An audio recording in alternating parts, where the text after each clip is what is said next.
Mesdames, Messieurs, bienvenue à l'émission Les Mystères de l'Infini. Aujourd'hui, la sorcellerie.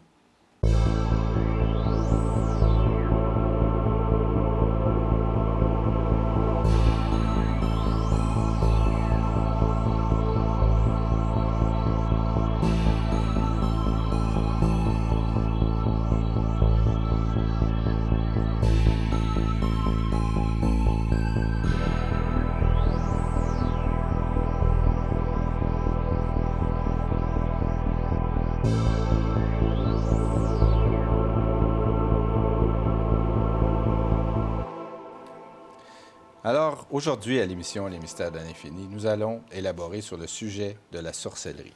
Alors, bonjour, M. Pinard, ça va bien? Oui, ça va extrêmement bien. M. Pinard, j'ai toujours ce sentiment que la sorcellerie est quelque chose de malsain. Et quelque part, j'aimerais ça que vous nous expliquiez, qu'est-ce que la sorcellerie et est-ce vraiment malsain? Ça dépend du sorcier.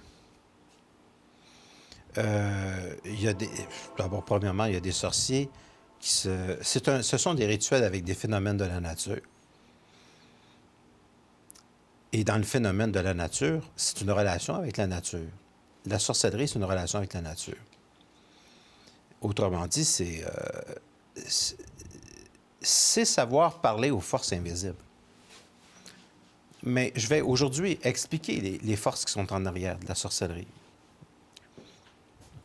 Ce qui est à la fois intéressant, je ne vais pas tellement parler des rituels de ça. Il y a la Wicca, par exemple, qui est un groupe de gens qui va fêter à toutes les saisons, etc. Il y a des gens, là, il y a des sorciers, il y a des sorcières qui se réunissent à Salem.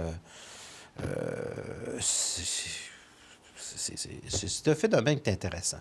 Mais on va parler de la sorcellerie peut-être plus en profondeur. Donc, je ne parle pas du paganisme, qui sont les premiers rituels où les gens vont fêter les récoltes. C'est parce que le paganisme, en fait, c'est une religion qu'on dit païenne, mais c'est une religion avec laquelle les gens se concentrent au niveau de leur esprit et parlent à l'esprit de la nature.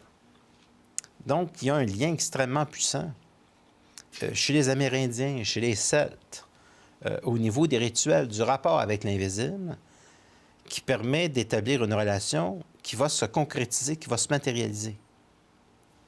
Je me rappelle dans un atelier que j'ai déjà fait il y a plusieurs années, d'avoir parlé au vent. Et finalement, les fenêtres se sont ouvertes, le vent a passé. Et moi, j'ai dit à la dame en question, parce que c'était un très beau chalet, puis ça a commencé une tempête à l'extérieur. J'ai dit, touchez pas à rien. J'ai dit, laissez-les entrer. Et finalement, il y a eu pas mal de pluie, mais pas à l'intérieur du chalet. J'ai dit, ça va sécher immédiatement et finalement, on va se rendre dans un endroit extérieur où on va manger après, qui s'appelait, c'est un paradome, hein? Donc une extension de la maison, et c'était déjà sèche. Mais c'était de le savoir avant.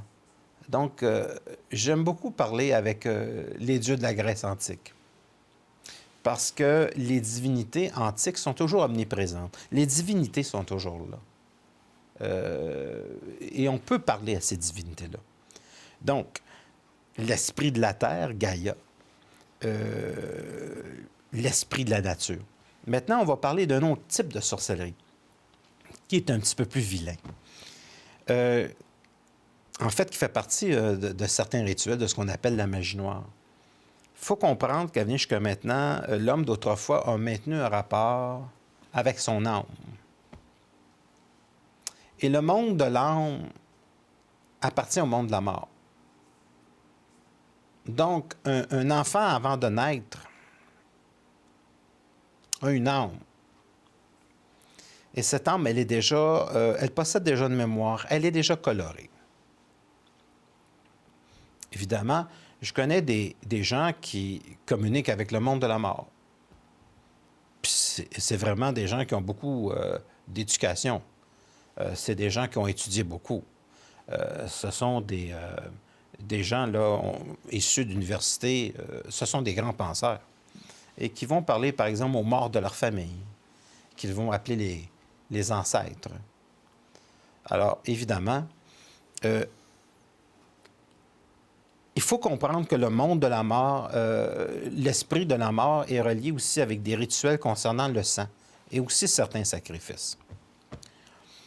Et ça attire ces entités-là. Certains peuvent tirer des bénéfices. Mais le problème, c'est que l'individu n'arrive pas à se libérer de la mémoire akashique de l'humanité. Donc, nous avons une mémoire propre, mais nous avons également une mémoire de l'inconscient collectif et on a également une mémoire akashique. Akashique qui veut dire ce qu'on appelle les records akashiques, qui veut dire de la plus ancienne humanité en soi. Donc, de la plus ancienne mémoire. On pourrait dire que c'est l'âme du début, c'est l'aube de l'homme sur Terre. C'est ce qu'on appelle les records akashiques. L'âme possède un enregistrement akashique. L'âme possède une vibration. L'âme possède son intelligence. Et l'homme est soumis à travers des entités qui sont extrêmement puissantes. L'âme, elle est soumise au pouvoir akashique de l'humanité. Il y a des gens qui peuvent s'en servir pour utiliser certaines petites créatures et faire arriver certains événements. Il y a des gens qui vont aller en état second, en état hypnotique, et pour pouvoir entrer en contact avec ces plans-là. Donc, il y a des plans extrêmement lumineux. Si vous avez une perception des anges, c'est déjà très intéressant. Mais vous pouvez aussi, dans les états seconds, il n'y a pas juste des anges. Il y a des forces qui sont noires. Il y a des forces qui sont étranges. Il y a des forces qui vivent dans des plans invisibles et qui peuvent se nourrir de certains rituels et qui appartiennent aux tribus primitives. Donc, c'est vraiment l'aube de l'humanité et qui prennent origine dans l'Afrique. Et à ce moment-là, c'est possible de commander à un monde invisible des événements au-delà de l'espace et du temps. Sauf que c'est pas fait toujours en fond. C'est pas toujours bien fait. Et il faut comprendre que l'âme a un pouvoir. Mais en soi, l'âme est prisonnière de l'inconscient akashique qui appartient à la Terre. Et nous devons la libérer par l'esprit. Et le problème avec la magie, en fait la mauvaise magie, celle qui est mal utilisée, si elle est faite au niveau du pouvoir de l'âme et que l'individu recherche uniquement le pouvoir. Par exemple, quelqu'un a perdu sa compagne puis qui désire la retrouver. Il y a une raison pour laquelle on perd une compagne. Mais si on la fait revenir de force, ça ne veut pas dire que c'est bon pour l'évolution de l'individu. Ça ne veut pas dire qu'il a compris pourquoi que sa compagne est partie. Il y a donc des rituels de magie qui peuvent aider un individu pour agir sur l'espace-temps, changer le cours des événements. Mais si c'est fait par insécurité, si on essaie d'échapper au pouvoir de la compréhension puis de l'intelligence, pour faire référence aux profondeurs de l'âme, c'est que l'âme n'arrive pas à se libérer de la mémoire de la Terre. Et une âme qui n'arrive pas à se libérer du mémoire de la Terre n'est pas capable de passer à de l'esprit. L'être humain n'est pas capable de passer à de l'esprit. Et n'étant pas capable de passer à de l'esprit, il n'est pas capable de communiquer avec des forces qui sont en évolution et qui sont en avance sur nous sur plusieurs centaines de millions d'années. Donc, la magie noire appartient au pouvoir de l'âme sur Terre. Mais l'esprit appartient à l'évolution de l'intelligence de l'homme sur Terre pour pouvoir communiquer avec des plans qui appartiennent à des civilisations extrêmement en avance sur nous. Et ces plans-là ont des choses à nous apprendre. Donc, l'âme appartient à la Terre, ce que l'esprit appartient au cosmos. Donc, l'âme, elle est rattachée au pouvoir de l'astrologie. L'âme, elle est karmique. Mais être assujetti à un karma, ce n'est pas intelligent. L'individu qui est intelligent se libère du karma. L'individu qui est intelligent se libère de toute forme de spiritualité. Il n'appartient pas à un signe astrologique, par exemple. Il peut en subir l'influence, mais lorsqu'il passe à la conscience, le but chez un individu de passer à la conscience, c'est de ne plus être influencé par son signe astrologique. C'est de pouvoir transcender ces forces qui Henri Gazon disait toujours, avant de commencer son émission à CKVL, il y a peut-être de ça 40 ans, l'astrologie incline, mais n'oblige pas. Et j'ai rencontré une très grande astrologue qui est décédée il y a quelques années, Huguette Herzig, qui était probablement le chef-d'œuvre du Canada dans le domaine de l'astrologie. C'était Huguette Herzig. Il y a plusieurs aujourd'hui de ses étudiants. Huguette Herzig a été certainement une des plus grandes. Mais souvent, les astrologues ne savent pas que c'est géré par le pouvoir de l'âme, que l'idée que nous nous faisons de la Lune, qui vient interférer, par exemple chez le signe du Cancer, qui vient interférer dans sa pensée. Il faut savoir que les planètes nous influencent. Mais les planètes nous influencent parce que nous avons créé une influence sur les planètes. Nous avons créé une idée du monde. Nous nous sommes imaginés pendant des millénaires la nature parce qu'on n'arrivait pas à la comprendre et à la saisir. Mais quelqu'un qui passe à l'intelligence, quelqu'un qui a véritablement un esprit scientifique, doit être capable, à un moment donné, de cesser d'être influencé par des planètes.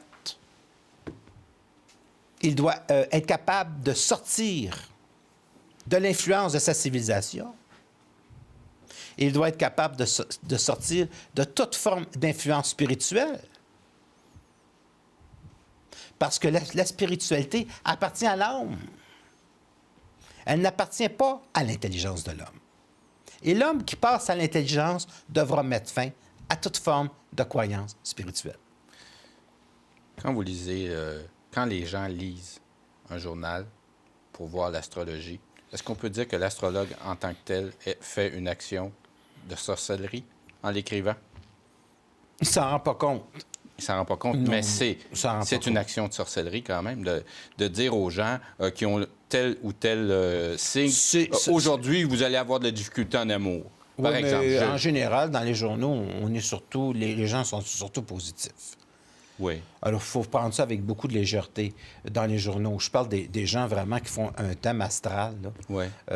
C'est un travail qui est très sérieux, ça. Okay. Il y a des astrologues, je peux vous dire, qui font un travail extraordinaire. Mais il faut comprendre que la nature qui est en arrière de ça appartient à la mémoire akashique de l'humanité. Alors, pousser un peu plus loin, des gens, par exemple, vont utiliser l'astrologie, des rituels de sang qui ont référence à l'âme, des rituels même de sacrifice. Ça va très loin.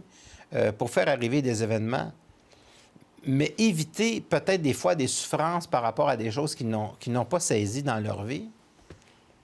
Et ça empêche, quelquefois, un individu de passer à son esprit.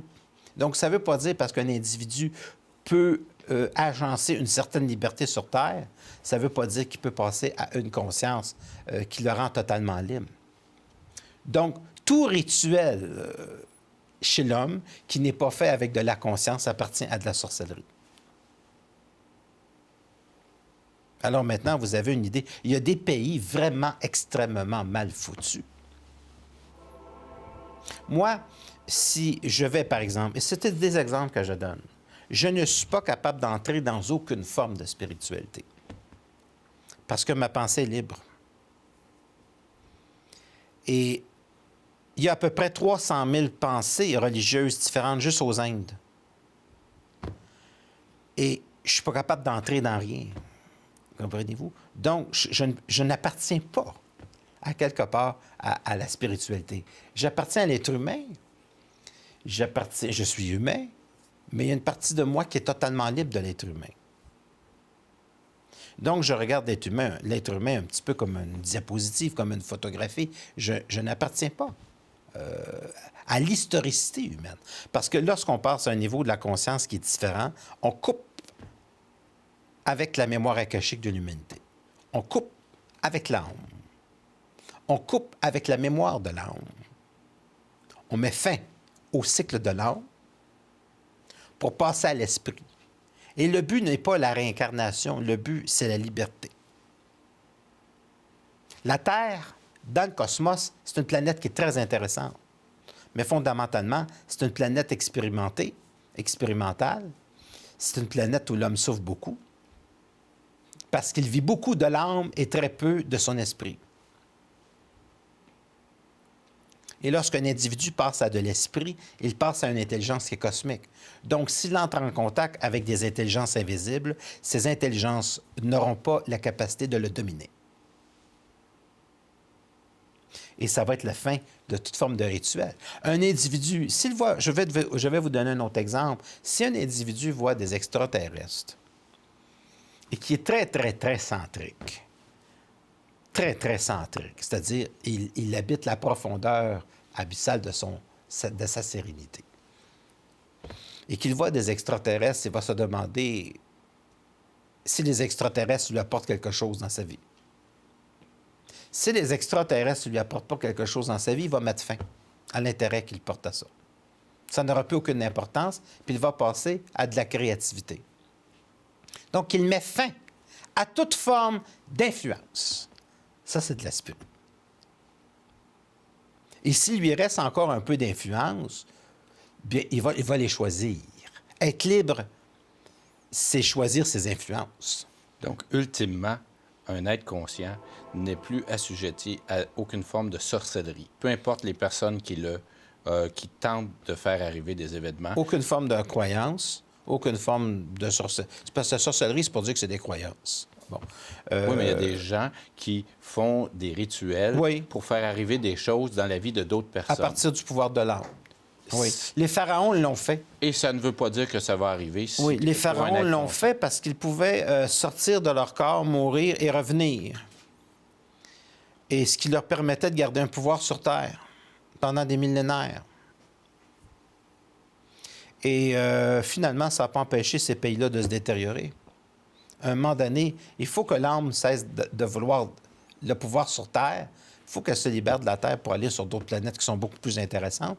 Puis même si ce ne sont pas des planètes, ça peut être des états énergétiques de conscience qui permettent à l'individu de vivre une très grande liberté. C'est ce qu'on appelle l'amour.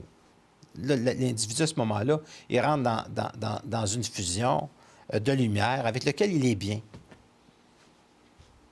Mais il n'appartient plus aux représentations de la Terre. Quelqu'un qui meurt voit de sa famille. Il appartient encore à l'idée qu'il se fait du monde, à l'idée qu'il s'est fait de sa famille et tout ça. Mais ce n'est pas vraiment sa famille qu'on rencontre quand on meurt. Ce sont nos représentations. Il faut être libre de ses rêves. Il faut être libre de ses représentations. Il faut mettre fin au karma. Le karma, il y a des gens qui pensent que c'est un phénomène intéressant. Le karma, c'est d'oublier sa première année tout le temps. C'est loin d'être intéressant. Le karma, c'est pas être libre. Que vous ayez un bon karma ou que vous ayez un mauvais karma, ça n'a aucune importance. Un karma, c'est un karma. L'être humain doit quitter la Terre. Excusez-moi. L'être humain doit quitter la Terre, comme le dit Albert Einstein, parce que c'est son berceau. Puis à un moment donné, il doit passer à des plans énergétiques extrêmement subtils où il n'a plus besoin de se véhiculer à travers une âme, à travers un corps, mais où il peut être pur en esprit. Et quand on est pur en esprit, bien, on peut établir un rapport d'égal à égal avec les divinités. Et ensuite, quand on a établi un rapport égal avec les divinités n'ont plus d'influence. Ça, c'est la fin de la spiritualité sur Terre qui arrivera un jour. Mais pour l'instant, la spiritualité sur Terre, qui est une forme de sorcellerie, on l'a subie. Vous dites que l'homme n'est pas libre de ses rêves. Non, c'est très grave. Mais est-ce qu'il peut, en ce moment, est-ce qu'une personne peut être vraiment libre de ses rêves, puisqu'il est généré par lui-même? Oui, certainement. Il y a des gens qui font beaucoup de recherches dans ce sens-là, qui vont dans des états altérés de conscience et qui les modifient. Okay. Sauf que j'ai toujours dit, commençons par des chemins qui sont plus faciles. Commençons par changer le jour. Les rêves vont suivre. Parce que c'est plus facile. Ouais. Lorsqu'un individu est éveillé, c'est juste un rêve inversé. OK. Alors, s'il y a une transformation le jour, si le rapport entre le subconscient et la conscience la mémoire akashique de l'individu change le jour, ses rêves vont suivre. Ses rêves sont obligés de suivre. Il y a des gens qui vont préférer travailler sur les rêves pour changer leur perception du jour. J'ai rien contre ce modèle-là. C'en est un autre. Mais un jour, il faut comprendre que ce qui est caché en arrière des guerres, ce sont des rituels de sang, que la Lune a de besoin, que certaines entités ont de besoin, parce que certains individus recherchent le pouvoir. Les guerres ont toujours été faites parce que certains individus recherchaient le pouvoir. Puis ce pouvoir-là, ceux qui le détiennent, sont souvent des hommes qui occupent dans la société de très hauts postes. Vous et moi ne voudrions peut-être pas que certaines personnes ou pays aient le pouvoir dans nos vies. Les pays ont les pouvoirs de toutes les vies des individus. Il n'y a pas grand monde de libre sur Terre. La majorité des gens appartiennent à un pays, à une vision politique. Écoutez, lorsque on parle des voitures électriques depuis à peu près maintenant... je lisais ça dans Populaire Mécanique dans les années 60, fin des années 50, et j'ai vu de nombreuses voitures électriques. Il n'y en a pas beaucoup sur la rue. Et quand je mets du pétrole dans ma voiture, je peux vous garantir que... Vous savez pourquoi? Où est la liberté? Alors, c'est pas parce qu'on ne peut pas faire des voitures électriques. Mais ce que je veux dire, c'est qu'il y a beaucoup de mauvaise foi en arrière de ce pouvoir-là. Puis pour moi, à partir du moment où la société est vécue en fonction du pouvoir et que ces gens-là se foutent complètement de la race humaine, pour moi, il s'agit de magie noire. Pour moi, il s'agit de sorcellerie. C'est un choix. Ce n'est pas le bon choix. Et ce choix-là, un jour, va être renversé. Il a déjà été renversé dans le passé au niveau des plans invisibles. Il y a eu des grands combats qui se sont faits entre le bien et le mal au niveau de l'invisible. Tout ce qui est dit dans la Bible, ce qui est dit dans le Coran, ce ne sont pas juste des fantaisies. Même dans le paganisme, il n'y a rien de fantaisisme là-dedans.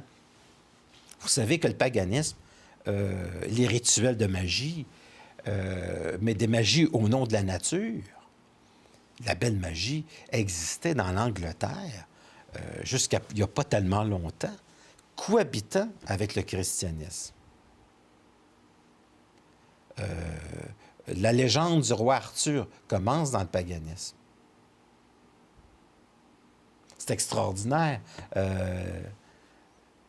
La légende du roi Arthur, si vous l'étudiez, c'est la jonction du paganisme dans l'état le plus pur, donc une religion qui ressemble beaucoup à celle des Amérindiens. Mais imaginez-vous, l'homme doit posséder assez de pouvoir pour commander au monde de la mort, mais ne pas subir d'influence. Sacrifier le sacrifice. C'est un mot qui me vient comme ça à l'esprit. Partir avec la banque sans avoir à payer le prix.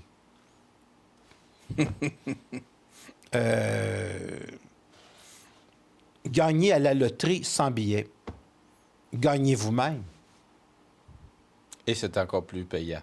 Oui, j'ai gagné à la loterie un gros montant. En étant vous-même. Non, en ne prenant jamais aucun billet. Oui. À la longue, j'ai fait des économies. Si je n'avais pris sur toute une vie, j'aurais perdu. Mais il y a des tentations. Vous savez, il existe des petites créatures que j'appelle des lutins. Je prenais des billets, puis il y avait toujours des petits montants de 10 15 20 30 Je les ai envoyés au diable à un moment donné. J'ai dit, non, écoutez, donnez-moi 15 millions tout de suite, mais faites-moi, écœurez-moi pas avec des 10 J'ai dit, premièrement, le type qui savait que je faisais de la voyance, qui était au dépanneur, il dit, ah, pas encore toi. Tu viens encore de gagner cette semaine un 20 J'ai dit, c'est moi, je vais le prendre de la caisse, le 20 J'ai dit, attendez, je viens de chercher 1 million. À ce moment-là, tu allé à l'auto. Mais lui, il la trouvait pas drôle. Bien, si vous l'aviez gagné, il l'aurait trouvé drôle. Je pense qu'ils ont un pourcentage là-dessus. Ben oui. Tout ça, oui, c'est vrai. Ça fait partie de... C'est pas nécessairement parce que vous gagnez 2-3 millions à la loterie que la vie va bien. La vie va bien avant de gagner 3 millions. Parce que si elle va pas bien avant la vie, puis tu gagnes 3 millions en faisant des rituels ou tout ce que tu veux, t'es mal pris. On a vu des familles mal pris. Il faut être capable de gérer ça, 3 millions. Là. On a bien des amis dans ce temps-là. Oh, qu'on en a des amis. Mais on a quelque chose à apprendre dans toutes nos expériences, incluant d'avoir gagné plusieurs millions. n'est-ce pas? Alors, ce n'est pas nécessairement parce qu'on fait des rituels de sorcellerie pour changer les choses que l'on est gagnant. Effectivement. Alors, ceci dit, une formule gagnante, je pense que ce serait sans prétention d'assister à mes conférences. C'est un site web. On vit à l'ère de la magie de l'électronique. C'est www.normandpinard.com pour tous ceux qui désirent connaître ce que je fais comme activité. Et il y a également les web-conférences, une aventure exaltante à travers le monde. Il y a les consultations privées. C'est des gens qui désirent, il y a des gens qui viennent me voir pour la voyance, c'est bien sûr, mais si vous désirez aussi savoir qui vous êtes, si vous traversez une période qui n'est pas tellement claire, je peux vous aider. Ça me fait plaisir. Hein? Je prends 1 heure, puis on met ça au clair. Et votre invitation est pour le monde entier, hein, n'est-ce pas? Mon invitation est pour le monde entier.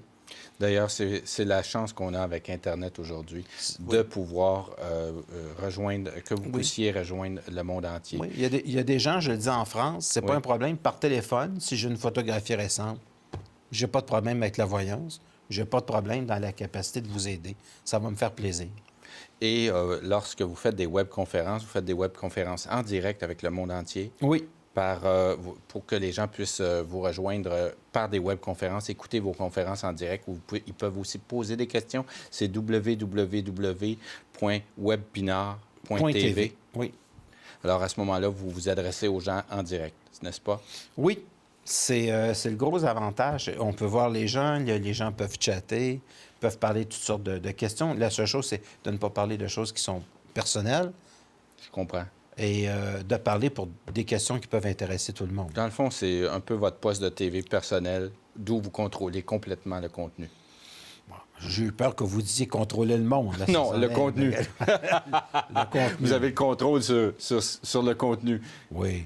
Et il n'y a pas de pause publicitaire dans ces annonces? Non, on a connu, nous autres, ça, quand on était jeunes, des pauses publicitaires. Je pense qu'il y en a encore beaucoup aujourd'hui, mais il n'y en a pas dans notre site.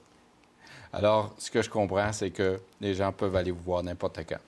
Alors, mesdames, messieurs, merci d'avoir été encore présents avec nous et j'espère que vous avez apprécié cette émission. Vous pouvez aussi nous envoyer vos commentaires au poste de télévision à info@tvrl.ca. Nous vous remercions et à la prochaine.